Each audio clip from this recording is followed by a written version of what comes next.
La mejor manera de definir la comunicación y la más sencilla es esas acciones para poner en común intereses, para poner en común sentimientos, para poner en común ideas y opiniones entre las distintas partes.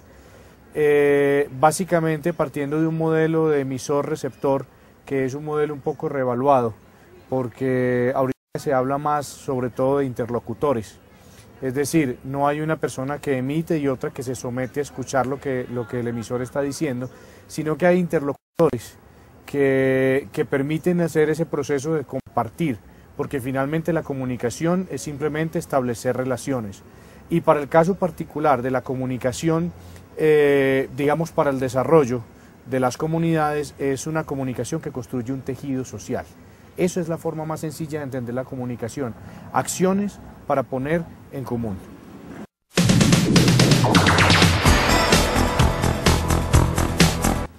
La comunicación asertiva es un concepto bien interesante. La comunicación asertiva tiene que ver básicamente con tres formas de ejecutar esa comunicación.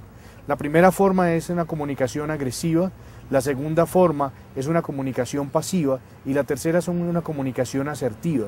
La comunicación agresiva es cuando tratamos de pasar por encima de otros con nuestros requerimientos, con nuestra comunicación, cuando nos saltamos los valores y cuando afrentamos al otro con nuestras palabras. La comunicación pasiva es cuando, por el contrario, nosotros dejamos que otros pasen por encima nuestro, cuando nosotros anteponemos los intereses del otro a nuestros intereses particulares. Y nos queda una línea intermedia, que es la comunicación asertiva. La comunicación asertiva dice que uno debe llevar sus mensajes con firmeza, pero además de llevarlos con firmeza, debe también hacerlo de una manera prudente, de manera que no vaya a ofender al otro, pero tampoco esté uno quedando por debajo. Tal vez un ejemplo interesante de la comunicación asertiva sería el ejemplo de un gerente en su empresa, un gerente que necesita que uno de sus subalternos se quede en algún proyecto trabajando horas extras o que tenga que venir un fin de semana a trabajar. En ese caso, el gerente podría utilizar la comunicación agresiva diciéndole que si no hace lo que le está pidiendo de no trabajar esas horas extras, lo puede echar, lo puede sacar de la empresa o le puede pasar un memorando, o podría por el contrario exponerle la necesidad al empleado y dejar que el empleado le dijera: me lo siento mucho, doctor, pero usted me contrató a mí para trabajar únicamente los sábados, para trabajar entre semana, no los sábados, por lo tanto yo no lo voy a hacer y el gerente tendría que quedarse callado. En este caso la comunicación asertiva juega un papel fundamental, la forma como se dicen las cosas. Es más fácil lograr que las personas con firmeza entiendan, con razones entiendan, incluso con estimular un poco su autoestima o proponiéndole, digamos, alternativas a ese tiempo adicional, que pasar por encima del empleado o asumir una postura que en última va a terminar perjudicando directamente la gestión del gerente o va a terminar perjudicando a la empresa pues como tal. Ese es un ejemplo de comunicación asertiva. La comunicación asertiva entonces básicamente es exponer nuestros mensajes con firmeza, pero sin pasar por encima de los demás y por supuesto sin permitir que los demás pasen por encima nuestro.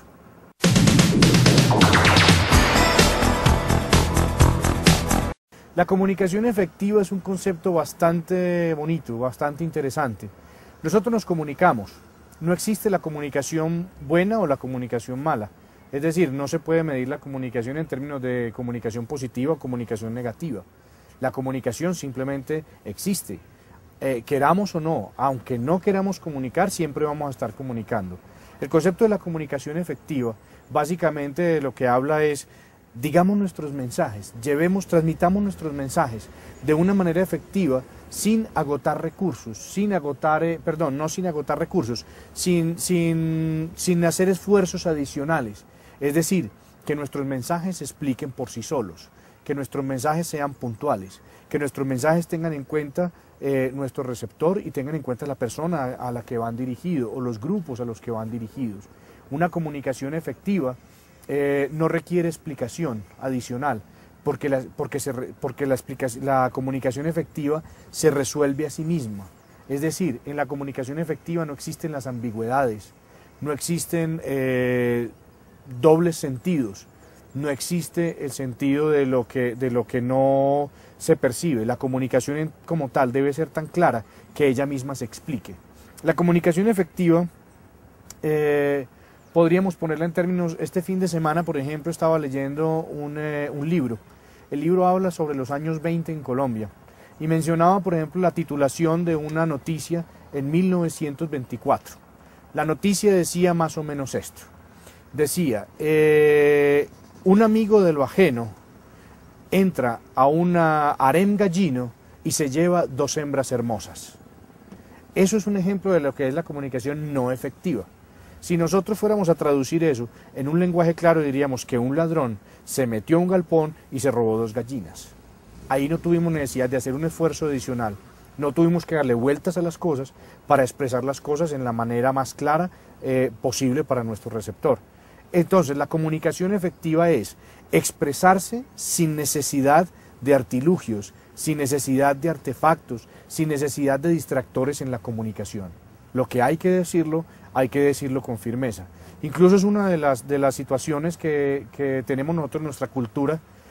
Como colombianos tendemos mucho, si comparamos con otras culturas, tenemos una tendencia muy grande a darle vueltas a un asunto, tenemos una tendencia muy grande a utilizar los eufemismos, las ambigüedades, a querer decir una cosa y querer decir la otra. A veces pretendemos ser muy formales, pero realmente lo que estamos es, de alguna manera, involucrando ruido en la comunicación, ensuciando un poco el mensaje. La comunicación efectiva es el mensaje claro, como es, concreto y puntual.